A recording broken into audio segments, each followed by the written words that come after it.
네, 세상이 많이 복잡해졌습니다. 사는 것도 많이 복잡해졌어요. 그래서 어느 때보다도 지혜가 필요한 시대가 이 시대가 아닌가 이렇게 생각이 됩니다. 자녀를 키우는 것만도 해도 그렇죠. 과거에는 낳기만 하면 뭐 할아버지 할머니들 막 키워주시고 옆집 저 건너편에 사는 고모 이모가 와서 막 봐주니까 애를 그냥 낳기만 해도 그냥 자동으로 크는 게 아닌가. 요즘에는 시대가 많이 바뀌었습니다. 핵가족 시대예요. 키우는 게 만만치 않습니다.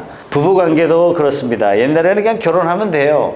어쨌든 간에 뭐 좋은 일도 있고 나쁜 일도 있고 싸우기도 하고 사랑하기도 하고 뭐 그러면서 그냥 살았습니다.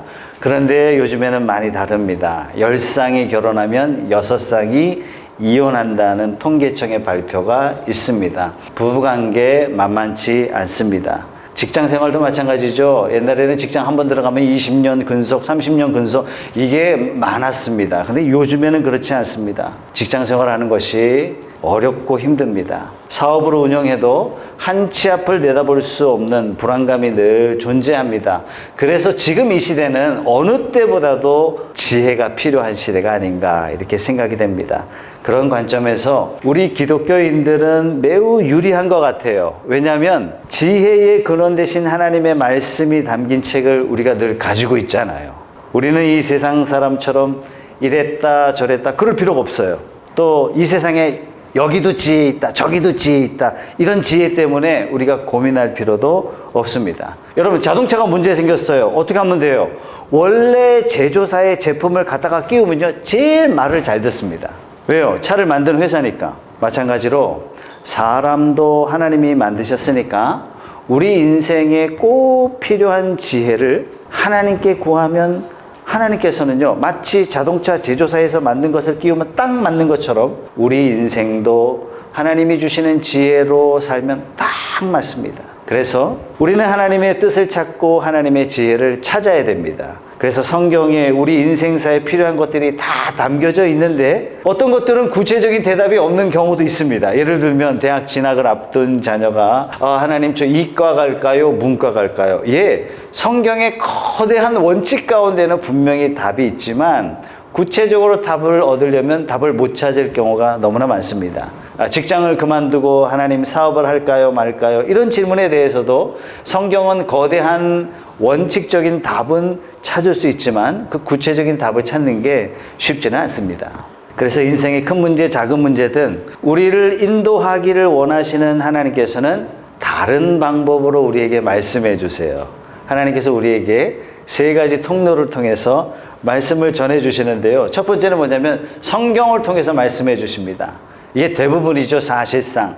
두 번째는요, 우리의 이웃을 통해서 믿음의 동역자를 통해서 말씀해 주시기도 합니다. 세 번째는 어떤 방법으로 말씀해 주시냐면 하나님께서 우리에게 직접 말씀해 주십니다.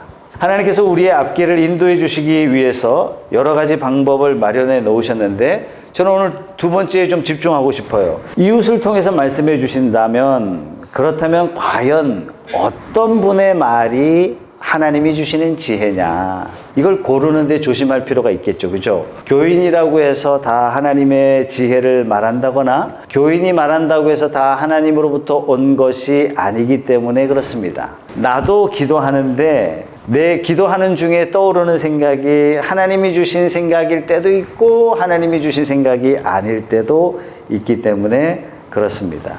왜냐? 기도하는데 떠오르는 생각이 다 하나님의 생각이 돼야 되고 성도들하고 대화하는데 이게 다 하나님이 주신 지혜가 되어야 하는데 왜 그렇지 못하냐면 사람에게 문제가 있어서 그래요.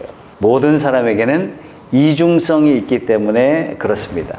이 이중성에 대해서 오늘 야고보가 이렇게 이야기합니다. 한 입으로 찬송도 하고 한 입으로 그 입으로 저주도 한다. 9절 말씀 보세요. 우리는 이 혀로 주님이신 아버지를 찬양하기도 하고 또 이 혀로 하나님의 형상대로 지음을 받은 사람들을 저주하기도 합니다.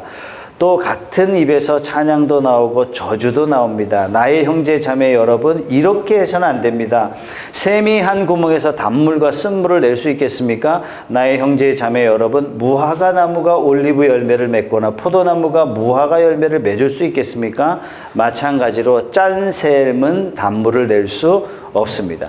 하나님이 만드신 이 세상의 이치는요, 포도나무면 반드시 포도가 열리게 되어 있어요. 포도나무가 올해는 포도, 다음에는 사과, 그 다음에는 배, 이런 적이 없다는 얘기예요. 포도나무니까 항상 포도만 열립니다. 자연은 일관성이 있습니다. 샘도 마찬가지죠. 항상 단물을 내는 그 샘은 항상 단물이 나와요. 제가 어린 시절에 강동구 길동에 살았는데요. 그 옆에 거여동이 있어요. 이 거여동에 아주 유명한 약수터가 있습니다. 이 약수터는 탄산수가 나와요. 그래서 굉장히 유명합니다. 매우 더운 여름날 거기 약수터 가서 이거 한 컵 딱 마시면요, 설탕을 뺀 시원한 사이다 한 잔 마시는 것 같은 그런 청량감을 느낄 수 있어요. 사시사철 그렇습니다. 어떨 때는 더운 물이 나왔다가, 어떨 때는 쓴물이 나왔다가, 어떨 때는 맹물이 나왔다가, 이런 적이 없습니다. 이게 바로 하나님의 법칙이라는 겁니다. 그런데 이상하게 사람의 목구멍 속에는 찬양도 나왔다가 저주도 나왔다가, 참 이상하다. 이게 야고보의 고백입니다. 아니 목사님, 저는 저주의 말은 그다가 안 하는데요.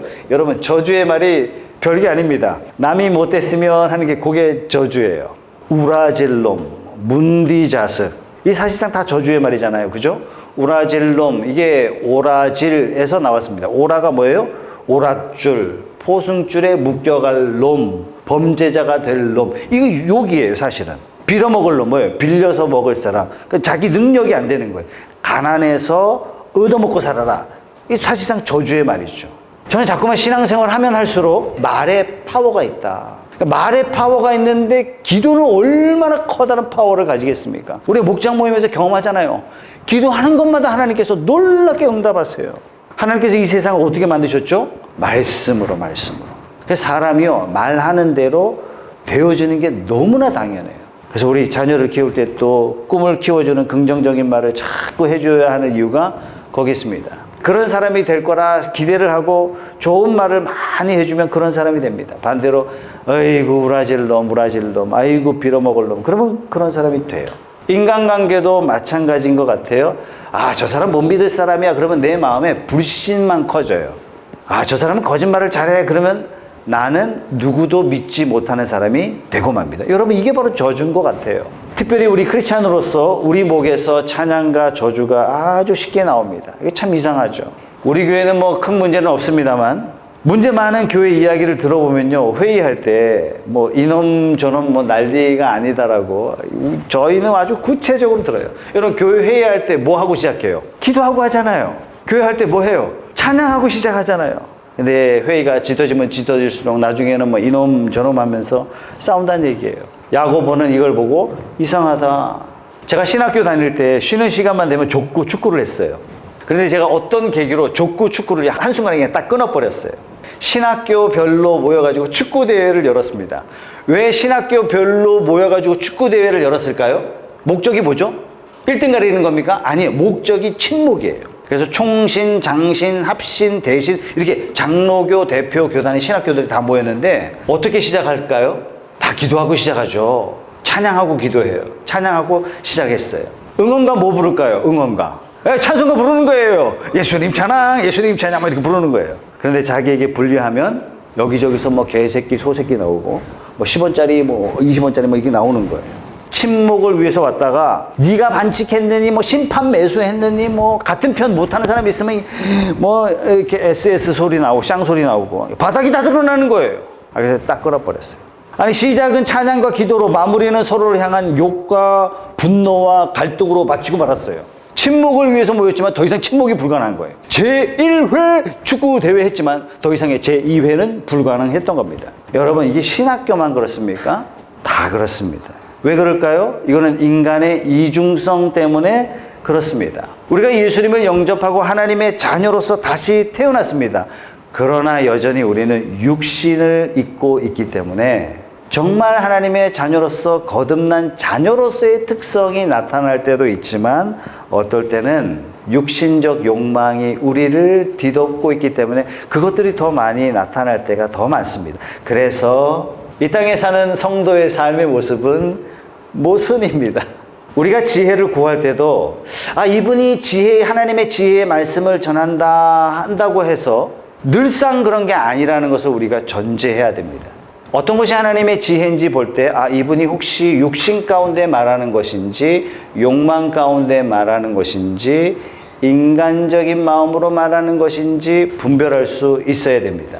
내가 기도하면서 떠오르는 생각이 하나님이 주시는 지혜의 말씀인지 아니면 내 욕망에서 비롯된 것인지 요거를 분별할 수 있는 지혜가 필요하다는 것입니다. 그래서 지혜를 야고보는 15절에서 이렇게 표현했거든요. 15절 말씀 같이 한번 읽어볼게요. 시작. 이러한 지혜는 위에서 내려온 것이 아니라 땅에 속한 것이고 육신에 속한 것이고 악마에게 속한 것이다. 지혜의 두 가지가 있는데요. 위에서 내려온 것, 즉 하나님이 주시는 지혜가 있고 반대로 땅에 속한 지혜가 있는데 요거는 악마에게 속한 것이다. 옛날 성경에는 마귀에게 속한 지혜다. 이렇게 말씀하고 있는 겁니다. 지혜가요, 두 가지예요. 하나님의 지혜, 악마적인 지혜. 이 악마적인 지혜의 특징이 뭐냐면 매우 세상적이고 육신적이고 정욕적이다. 아니 목사님, 내 생각에서 나온 것인데 뭐 굳이 악마적이기까지 하겠습니까? 여러분, 세상이 이미 마귀에게 속해 있기 때문에 하나님을 제외한 가치관이라면 전부 다 악마로부터 왔다, 이렇게 생각하시면 맞습니다. 또 여러분 가운데 우리가 인간적인 이야기를 하지만 그걸 꼭 마귀적이다, 악마적이다, 이건 목사님이 너무한 거 아닙니까? 이거 성경이 너무한 거 아닙니까? 제가 왜 이렇게 자신 있게 말씀을 드리냐 하면은 베드로가 그랬어요. 베드로가 누굽니까? 예수님의 수제자입니다. 수제자. 마태복음 16장에 보면 예수님이 제자들 딱 모아놓고 물으셨어요. 야, 사람들이 나를 누구라 하느냐? 예수님을 보고요, 엘리야라고 이야기하기도 하고 세례 요한이 다시 태어났다 이렇게 말하기도 합니다. 예수님께서 그 다음 질문하셨어요. 그렇다면 너희는 나를 누구라 하느냐? 이렇게 예수님이 물으셨을 때 베드로가 대답했어요. 16절 말씀에 선생님은 살아계신 하나님의 아들 그리스도십니다. 예수님이 이 대답을 들으시고 너무 기뻐하셨어요. 그리고 17절 말씀에 시몬 바요나야 너는 복이 있다. 너에게 이것을 알려주신 분은 사람이 아니라 하늘에 계신 나의 아버지시다. 베드로가 말한 것은 누구의 지혜라고요? 하나님의 지혜라고요. 지금 네가 고백한 것은 이 지혜는 네가 깨달은 것이 아니라 하나님이 주신 것이다. 대단한 칭찬을 베드로가 받았습니다. 이 고백을 받으시고 예수님이 이제는 제자들이 예수님의 정체성에 대해서 분명한 신앙을 갖고 있구나. 이제는 하나님이 내게 주신 중요한 비밀을 알려줘도 되겠다 하고 예수님께서 비밀을 알려주십니다. 그게 21절 말씀이에요. 그때부터 예수께서는 자기가 반드시 예루살렘에 올라가야 하며 장로들과 대제사장들과 율법학자들에게 많은 고난을 받고 죽임을 당해야 하며 사흘째 되는 날에 살아나야 한다는 것을 제자들에게 밝히기 시작하셨다. 예수님이 나 이제 곧 죽어 살아날 거야. 매우 중요한 걸 가르쳐 주셨어요. 이 비밀을 듣고 베드로가 뭐라고 대답했냐면 22절 말씀에 베드로가 예수를 따로 붙들고 주님, 안 됩니다. 절대로 이런 일이 주님께 일어나서는 안 됩니다. 이런 베드로를 보고 예수님이 뭐라고 하셨는지 아세요? 23절 말씀에 사탄아 물러가라. 너는 나에게 걸림돌이다. 너는 나의 동역자가 아니에요. 너는 나의 걸림돌이다. 여러분, 베드로가 조금 전에는 하늘의 지혜를 말했다가 몇 초 지나지 않아서 사탄아 물러가라 이런 소리를 듣습니다. 예수님은 하나님의 아들이시고 그리스도이십니다. 이렇게 고백할 때는 얼굴이 환하고 눈에서 빛이 반짝반짝 했고, 예수님 그러시면 안 됩니다 그랬을 때는 눈이 시커멓게 변하고 얼굴이 시커멓게 변했을까요? 아니에요. 두 번 다 베드로는 진짜 주님을 사랑하는 마음으로, 정말 주님을 사랑하기 때문에 말한 겁니다. 그런데 둘 다 주님을 사랑하는 마음으로 고백했지만 한 번은 하늘의 지혜였고 한 번은 사탄의 지혜였습니다. 그렇다면 우리도 그럴 수 있는 거죠. 그렇다면 우리가 하나님의 지혜를 찾는다면 어떤 분에게 지혜를 찾으며 또 내게 떠오르는 생각이 하나님에게서 온 것인지 아니면 사탄으로부터 말미암은 것인지 요거를 구분할 수 있는 지혜가 정말 필요합니다. 자, 첫 번째, 누구를 찾아가야 할 것이냐? 어떤 사람이 정말 하나님의 지혜를 이야기해 줄 수 있느냐? 여러분 어떻게 생각하세요? 누구 찾아가요? 기도 많이 하는 사람? 성경 많이 읽은 사람? 교회 오래 다닌 사람 찾아가면 됩니까? 어떤 분이 하나님의 지혜를 들려줄 수 있을까요? 우리가 대부분 어떤 사람을 찾아가냐면 신앙심, 열심 있는 사람을 찾아갑니다. 그래서 기도 많이 하는 사람, 성경 많이 읽은 사람을 찾아갈 수밖에 없죠. 성품을 보셔야 됩니다. 이것이 바로 야고보의 권면이거든요. 13절 말씀 보세요. 여러분 가운데서 지혜 있고 이해력이 있는 사람이 누구입니까? 누구라고요? 그러한 사람은 착한 행동을 하여 그의 행실을 나타내 보이십시오. 그 일은 지혜에서 오는 온유함으로 행하는 것이어야 할 것입니다. 정말 하나님이 주신 지혜와 총명이 있다면 착한 행동과 온유함, 선행으로 그 생활을 보면 아, 이 사람에게는 하나님의 지혜가 있겠구나 이렇게 알 수 있다는 얘기예요. 사람에게서 하나님의 지혜가 있는지 없는지 알고 싶다면 뭘 보면 된다고요? 그분의 성품과 그분의 생활을 보면 된다.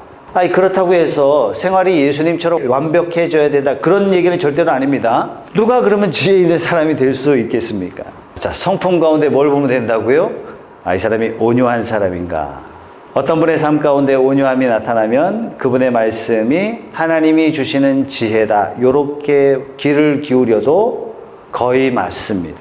그러면 왜 많은 성품 중에서 하필이면 온유함일까? 그 이유는 예수님의 성품이 온유하시기 때문에 그렇습니다. 마태복음 11장 28절 말씀 같이 한번 읽어볼게요. 시작. 수고하며 무거운 짐을 진 사람은 모두 내게로 오너라. 내가 너희를 쉬게 하겠다. 나는 마음이 온유하고 겸손하니 내 멍에를 메고 나한테 배워라. 그리하면 너희는 마음의 쉼을 얻을 것이다.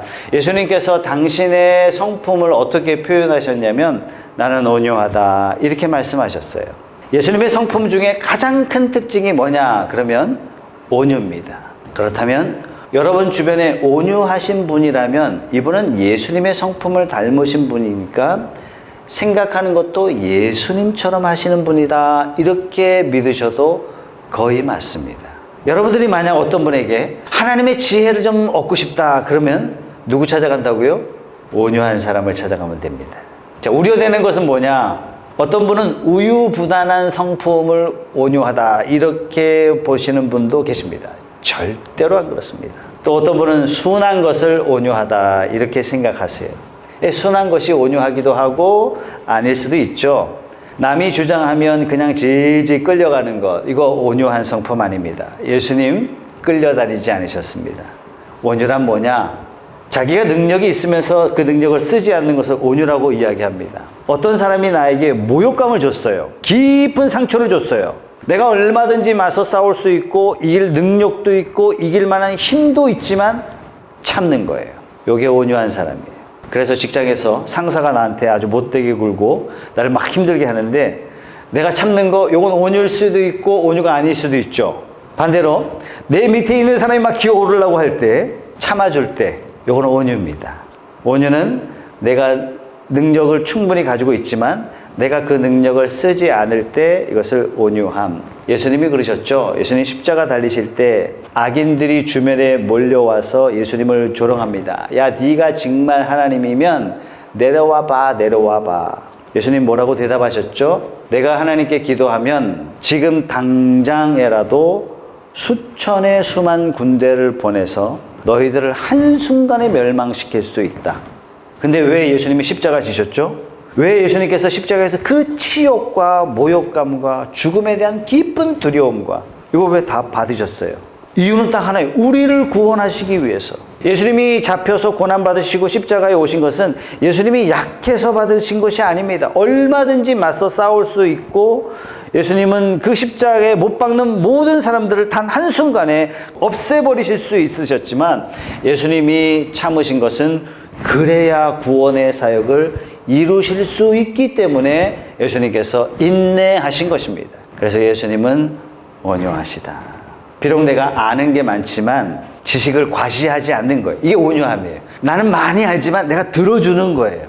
온유한 사람이니까 이게 가능한 거예요. 내가 가지고 있는 능력과 지위로 봐서는 얼마든지 남을 시킬 수 있는 그런 능력과 지위를 가지고 있지만 부탁하는 사람처럼 말하는 거예요. 여러분, 하나님의 지혜를 얻고자 한다면 어떤 사람 찾아가면 된다고요? 예수님의 성품하고 비슷한 사람, 온유한 사람을 찾아가야 됩니다. 여러분, 누군가에게 사업에 자문을 얻거나 직장 생활에 자문을 얻는다면 누구를 찾아가셔야 돼요? 온유한 사람을 찾아가야 돼요. 성격이 과격하다든지, 성격이 급하다든지, 성격이 극단적이다든지, 남을 비난하기를 주저하지 않는다든지, 성격이 아주 불같다든지, 물론 가끔 이런 분들에게도 하나님께서 지혜를 주시기는 합니다만, 정말 하나님의 지혜를 찾는다면 온유한 사람을 찾으십시오. 물이 높은 곳에서 흘러서 낮은 곳에 다 고이듯이 하나님의 지혜도요, 온유한 사람 마음에 하나님의 지혜가 고이게 마련이기 때문에 그렇습니다. 하나님의 지혜는 어떻게 주신다고요? 첫째, 성경을 통해서 주십니다. 사실상 우리 인생의 90%는 이 성경을 통해서 주세요. 그래서 성경 말씀을 묵상하자 하는 이유가 바로 거기 있습니다. 두 번째는요, 우리 주변에 온유한 사람을 통해서 하나님은 우리에게 지혜를 주십니다. 자, 세 번째는 뭐냐면 하나님의 지혜를 어떻게 주시냐면 우리의 마음속에, 우리의 생각 속에, 우리의 뇌 속에 번갯불처럼 하나님께서 직접 주실 때가 있습니다. 보통 우리는 뭔가를 봐야 생각하잖아요. 우리는 뭔가 들어야 생각합니다. 그런데 하나님이 우리에게 하시고자 하시는 말씀이 특별하게 있으실 때 하나님께서 직접 우리 뇌에, 우리의 마음에, 우리의 생각 속에 강력하게 심어주시기도 하십니다. 아니, 그렇다면 내가 생각하는 이것이 하나님이 심어주신 것이냐 아니면 마귀가 심어주신 것이냐, 이거 어떻게 분별합니까?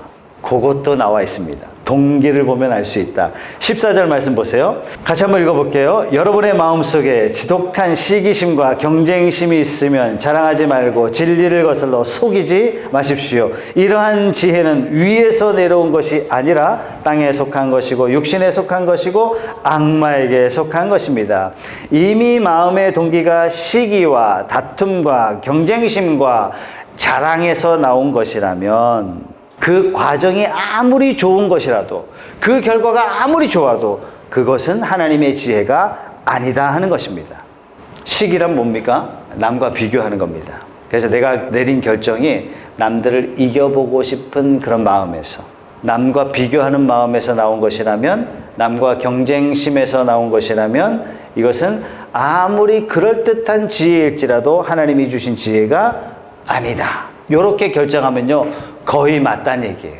내 마음속에서 떠오르는 것이 하나님의 지혜냐 아니냐, 뭐 보면 안다고요? 동기를 보면 알 수 있어요. 또 이 경쟁심이라는 단어가 나오죠. 이 경쟁심을 원어를 그대로 풀어내면 어떤 뜻이냐면 파당을 짓는 겁니다. 자기 편을 만드는 거예요. 분열을 일으키는 겁니다.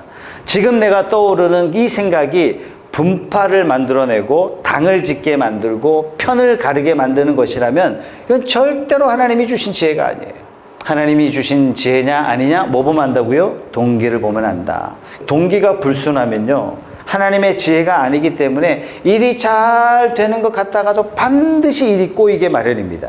그게 15절 말씀에 나와 있는데요, 이러한 지혜는 위에서 내려온 것이 아니라 땅에 속한 것이고 육신에 속한 것이고 악마에게 속한 것입니다. 시기심과 경쟁심이 있는 곳에는 혼란과 온갖 악한 행위가 있습니다. 시기와 다툼과 편파의 결과는 혼란과 온갖 악한 행위가 나타난대요. 한마디로 하나님이 주신 지혜가 아니라면 잘 되는 것처럼 보이다가 맨 마지막에 반드시 일이 꼬일 수밖에 없다는 겁니다. 교회에서 이 직분자 세울 때 문제 많이 생기거든요. 교회에서 큰 돈을 쓸 때 이런 일들이 많이 생깁니다. 보통 이 작은 교회들이 장로, 안수집사, 권사 이렇게 세운단 말이죠. 이렇게 세울 때 작은 교회는 주로 누가 이렇게 추천하냐면 담임 목사가 추천해요. 어떤 분을 추천해요? 이분이 유력하다. 이분이 돈이 좀 많다. 이분이 영향력이 있다. 그럼 막 이렇게 추천해요. 결과가 다 안 좋아요. 동기가 뭐였기 때문에 그래요? 이 사람은 유력하니까, 돈 많으니까 헌금 많이 할 거다. 힘 있으니까 나를 도와서 나의 오른팔 역할을 할 것이다. 내 편 될 것이다. 이런 동기에서 세워진 거기 때문에 이 절차 자체가 아무리 성경적으로 한다 한들 결과는 반드시 안 좋아요. 그래서 작은 교회 목사님들 자기 인생의 목회적 가장 큰 실수가 뭐냐 그러면 직분자를 세운 게 실수라는 얘기예요. 직분자를 세운 게 왜 실수입니까? 이게 하나님 기뻐하시는 일인데 나쁜 동기에서 세웠기 때문에 결과도 나빠지는 겁니다. 여러분들이 사업에 관련해서 뭔가를 결정하게 될 때, 대인관계에 있어서 뭔가 큰 결정을 내릴 때, 자녀 교육에 있어서 어떤 결정을 내릴 때, 직장에 관련되어서 어떤 결정을 내릴 때, 여러분들이 정말 하나님이 주시는 음성을 듣기를 원하실 때 하나님의 지혜를 얻기를 원하신다면 동기를 보시면 됩니다. 시기와 경쟁심에서 근거한 거. 하나님 저 부장되게 해주세요. 왜 부장돼? 나와 같이 입사한 애가 먼저 부장됐거든. 열받은 거야. 이런 기도는 응답이 안 됩니다. 하나님 저 인간 죽여주세요. 하나님께서 나를 먼저 죽이신다는 사실을 꼭 기억하시기 바랍니다. 시기와 경쟁심에서 근거한 거라면 하나님이 주신 지혜가 아니다. 여기에 근거해서 내린 결정이라면 반드시 일이 꼬일 수밖에 없는 겁니다. 자, 그러면 하나님이 주신 동기는 어떤 동기냐? 좋은 말이 다 나와요. 17절, 18절 말씀.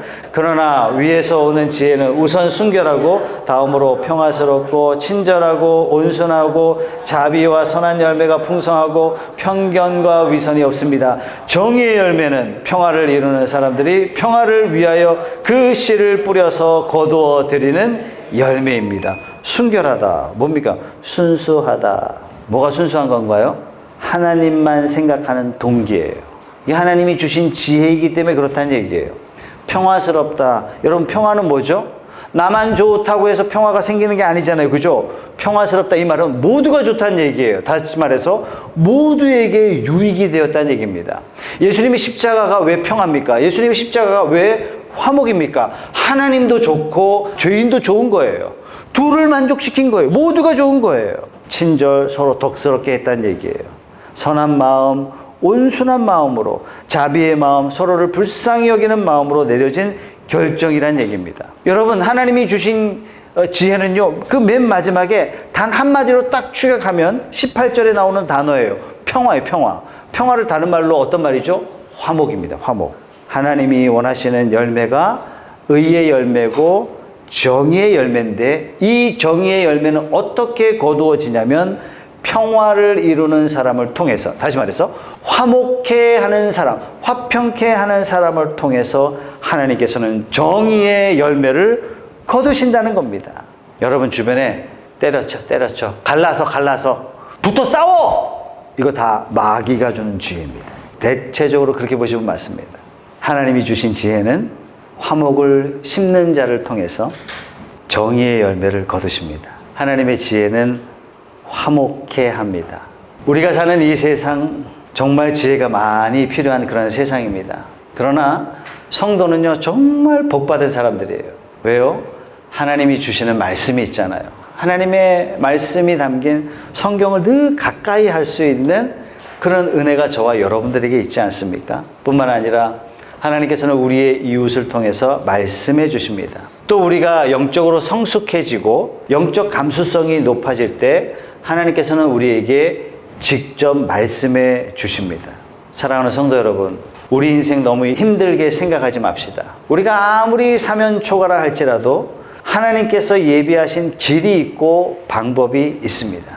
전지전능하신 하나님 안에서 해결되지 않는 일이 있을 수가 없습니다. 우리 성도 여러분, 세상의 지혜에 의지하지 마시고 내 지혜에 의존하지 마시고 하나님이 주신 지혜를 의지하시되 목적이 분명한 삶을 사시고 하늘의 지혜로 사는 귀한 성도님들 되시길 예수님의 이름으로 축복합니다.